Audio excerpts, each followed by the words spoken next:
been so long since I've had visitors. No one ever comes round. Heaven knows why. I'm such a friendly person.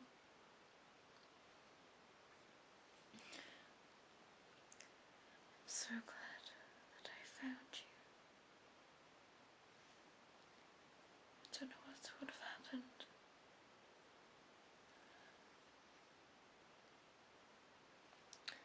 I saw you out there in the woods.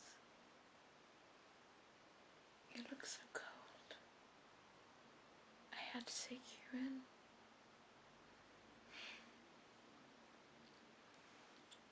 But don't worry. Your hands are taken care of. I've bandaged them. And I have gave you some of my herbal remedies that will hopefully numb the pain.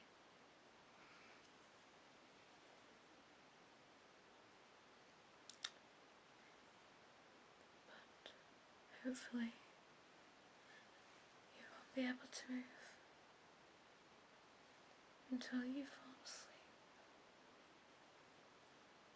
So you're here now.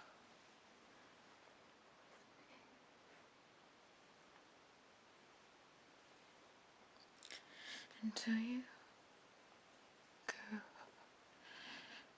to sleep.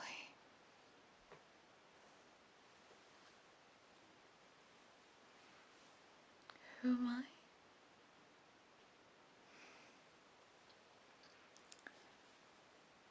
I'm just a friend who lives in the woods. This is my cottage. I've been here for years. So isolated. Away from your kind.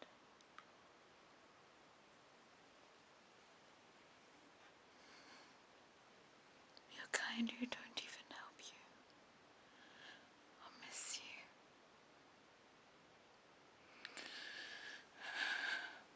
But don't worry. I'm here to care for you.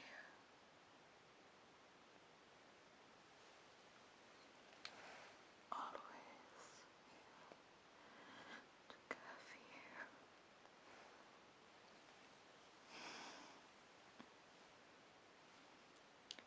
Would you like to hear a story?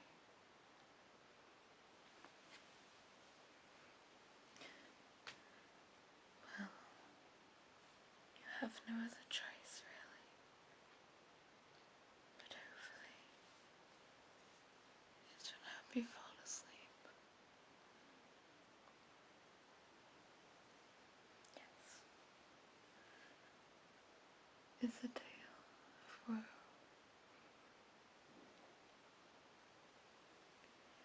pain. But it is a good story, it is hard. So, relax. You are in safe hands. Stay and go to sleep.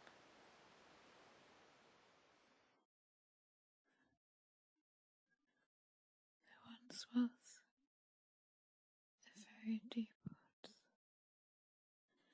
and in that woods there lived a scrawny old woman.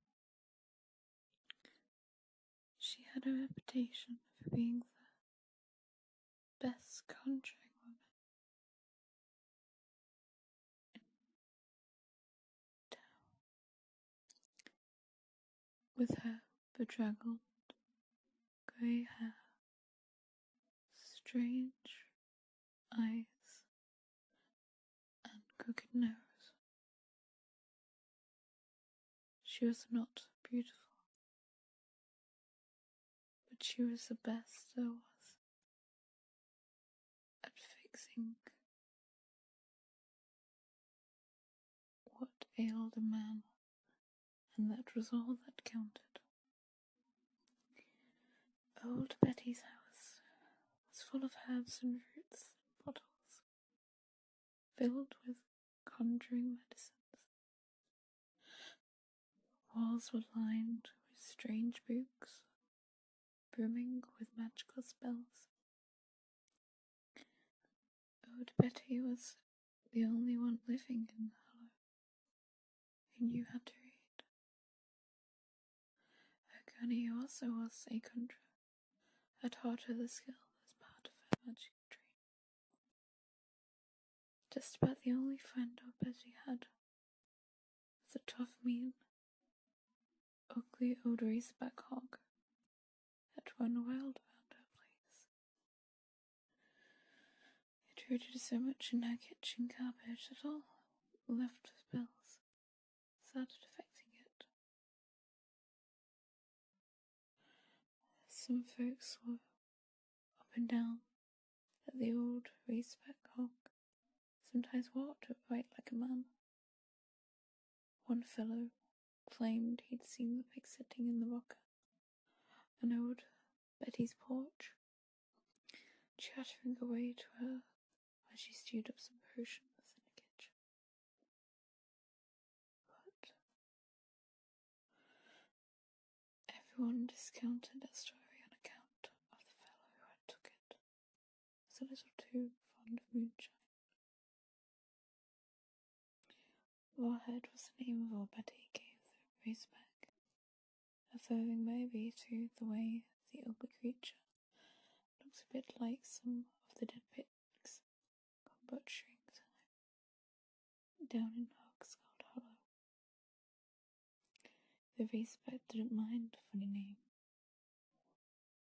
Warhead kept following old Betty around her light cabin and rooted up the kitchen afterwards. He'd even walked to town with her when she came to the local mercantile to sell her home remedies. While folks in town got so used to seeing Warhead and old Betty around the town that it looked mighty strange one day around the hot driving time when old Betty came to the mercantile without him. "Where's Warhead?" the owner asked as he accepted her basket full of home remedies, potions. The liquid in the bottle swished in an agitated manner as old Betty said, "I ain't seen him around today, and I'm mighty worried." "You seen him around town?" "Nobody's seen him around town today." "They would have told me if they did," the mercantile owner said. "We'll keep a lookout for you. That's mighty kind of you. If you see him, tell him to come straight away." "Old Betty said." The mercantile owner nodded agreement as he handed over her weekly pay. Old Betty fussed herself all the way home. It wasn't like Warhead to disappear, especially not the day they went to town. The man at the mercantile always saved the best scraps for the mean old racerback, and Warhead never missed a visit. When the old conjuring woman got home, she mixed up a potion and poured it onto a flat plate. "Where's that old hog got to?" she asked. Liquid. It clouded over, and then a series of pictures formed. First, old Betty saw the good-for-nothing hunter that lived on the next ridge, sneaking around the forest, rounding up racerbacks, hogs that didn't belong to him. One of the hogs was Warhead, and she saw him taking the hogs down to Hogskull Hollow, where folks from the next town were slaughtering their racerbacks. Then she saw her hog, Warhead, slaughtered with the rest of the pigs, and hung up for gutting. The final picture in the liquid was a pile of bloody bones that had once been her hog, and his scraped clean head lying with the other hogs in a pile. Oh, Betty was infuriated by the death of her only friend. It was murder to her, plain and simple. Everyone in 3 countries knew that Warhead was her friend, and that lazy, hog-stealing, good-for-nothing hunter on the ridge was going to pay for slaughtering him. Oh, Betty tried to practice white conjuring most of the time. She knew the dark secrets too. She pulled out an old secret book her granny had given her and turned to the very last page. She lit several candles and put them around the plate containing the liquid picture of Warhead and his bloody bones.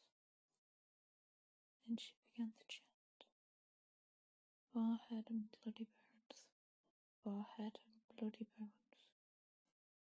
The light from the windows disappeared, and the sun had been snuffed out like a candle. Dark clouds billowed into the clearing where old Betty's cabin stood, and the howl of dark spirits could be heard in the wind that pummeled the treetops.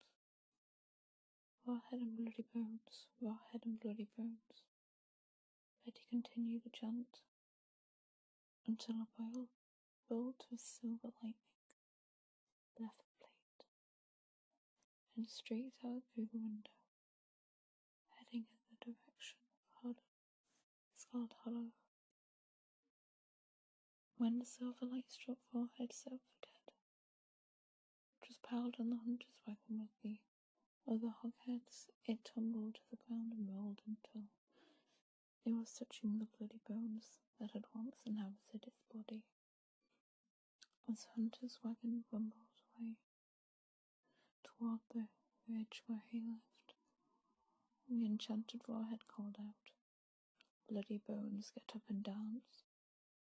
Immediately the bloody bones resembled themselves into the skeleton of Razorback, walking upright, as Warhead had often done when he was alone with Betty. The head hopped on top of the skeleton, and Warhead went searching through the woods for weapons to use against the hunter. He borrowed his sharp teeth of a dying panther, the claw of a long-dead bear, and the tail from a rotting coon, put them over his skinned head and bloody bones. Then Warhead headed up the track towards the ridge, looking for the hunter who had slaughtered him. Warhead slipped past the thief on the road and slid into the barn where the hunter kept his horse and wagon. Warhead climbed up into the loft and waited for the hunter to come home. It was dusk when the hunter drove into the barn and unhitched his horse. The horse snorted in fear, sensing the presence of Warhead in the loft. Wondering what was disturbing his usually calm horse, the hunter looked around and saw a large pair of eyes staring down at him from the darkness in the loft. The hunter frowned, thinking it was one of the local kids fooling around his barn. Lando Goshen, what have you got those big eyes for? He snapped, thinking the kids were trying to scare him for something with a crazy mask. To see your grave, Warhead rumbled very softly. The hunter snorted irritably and put his horse into the stall. Very funny, the hunter said, when he came out of his stall. He saw Warhead had crept forward a bit further. Now his luminous yellow eyes and his bare claws could clearly be seen. Lando Goshen, what have you got those big claws for? he snapped. "You look ridiculous." "To dig your grave," Warhead intoned softly, his voice a deep rumble that raised hers on the back of the hunter's neck. He stared uneasily, not sure how Crazy Kid in this loft could have made such a scary sound, if it was really a crazy kid. Feeling a little spooked, he hurried to the door and let himself out of the barn. Warhead slipped out of the loft and climbed down the side of the barn behind him. With no rustle to reveal his presence, Warhead raced through the trees and up the path to a large moonlit rock. He hid in the shadow of the huge stone, so that the only things showing were his gleaming yellow eyes, his bare claws, and his raccoon tail. When hunters came level with the rock on the side of the path, he gave a startled yelp. Staring at Warhead, he gasped, "You nearly knocked the heart right out of me, you crazy kid. Landigoshen, what have you got that crazy tail for? To sweep your grave."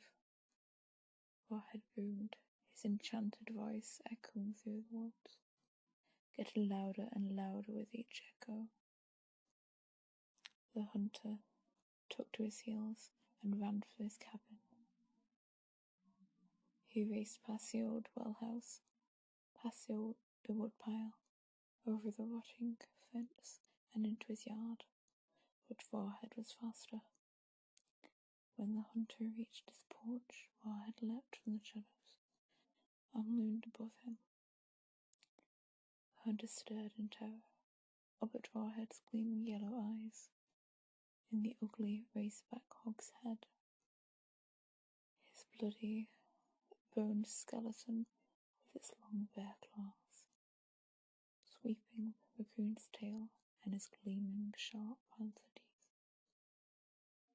"Landigoshen, what have you got those big teeth for?"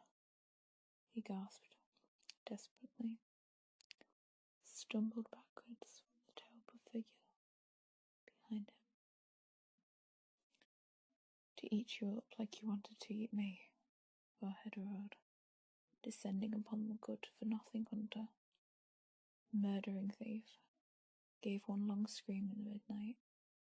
Then there was silence, and the sound of crunching. Nothing more I ever see. I heard of the lazy hunter who lived on the ridge. His horse also disappeared into the night. But sometimes folks would see Warhead roaming through the forest, in the company of his friend old Betty. And once a month, on the night of the full moon, Warhead would ride the hunter's horse through the town, wearing the old man's blue overalls over his bloody bones, with a hole cut out for his raccoon tail. In his bloody bare-clawed hands, he carried his raw, razorback hogshead, lifting it high against the full moon for everyone to see.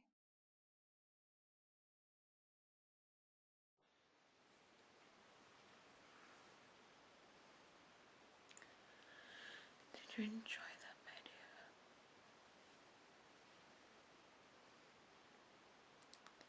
Do you feel tired? Do you feel sleepy?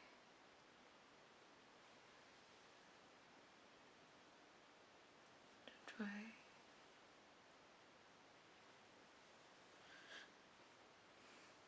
I just fell a witch. You will be fine. Go to sleep.